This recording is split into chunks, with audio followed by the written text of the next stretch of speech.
Hi everyone, this is Dr. Susan Marra with Dr. Marra's Medical Minutes, and today we're going to talk about Babesia. And Babesia is a tick-borne illness in the northern hemisphere that's very similar to malaria in the southern hemisphere.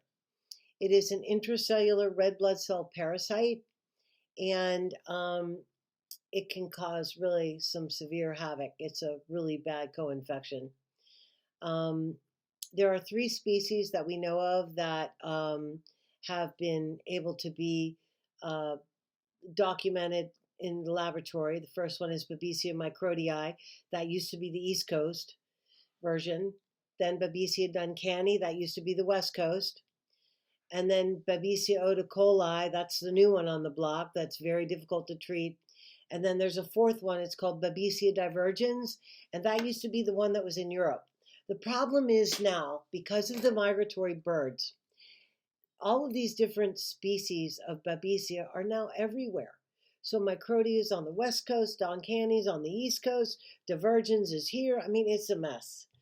So you can no longer tell where that person got bit. You have to listen really carefully to their history. So Babesia is a parasite, and so it causes symptoms such as severe air hunger, like that. And you get a headache that's just like crushing around your head. It feels like your head is in a vice. And then the last symptom is pretty severe night sweats. So Babesia obviously causes many, many more symptoms, but those are the three that you usually and typically see. I mean, it can cause, joint pain, joint swelling, migraines. Migraines are very common with Babesia. And, treating Babesia is tricky. There are definitely some herbs that are helpful. Walnut and wormwood. Cryptolepis is really helpful. Um, and uh, medications includes Malarone, Mepron, Alinia, Albenza, ivermectin, Ericoda, or tefenaquine, Plaquenil. There's lots of antiparasitics that can be really helpful with um, treating Babesia, but it is generally a really difficult co-infection to get rid of. That doesn't mean you can't, but it generally is very difficult.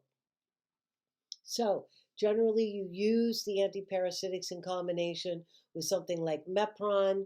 You usually use two, like let's say Malarone and Ericoda, and then maybe you use Cryptolepis or walnut. You really sort of layer the, drugs and the herbs together.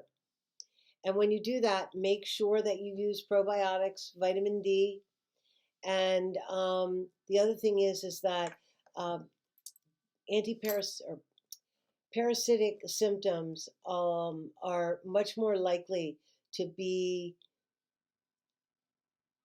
experienced during the full moon. The full moon has a major, major effect on parasites. And so ask your patients, give them a calendar and ask them to check off when the full moon is and check to see if their symptoms get worse. If they do, there's a parasite present. Now, obviously, you have to do lab tests. Well, in my practice, we do lab tests. We don't just treat for what we think is wrong. I have to document everything. But in general, when symptoms become worse around the full moon or around your menses, generally it's tick-borne, and the full moon is Babesia. So I hope you found this information helpful, and I hope you have a wonderful day. Take care.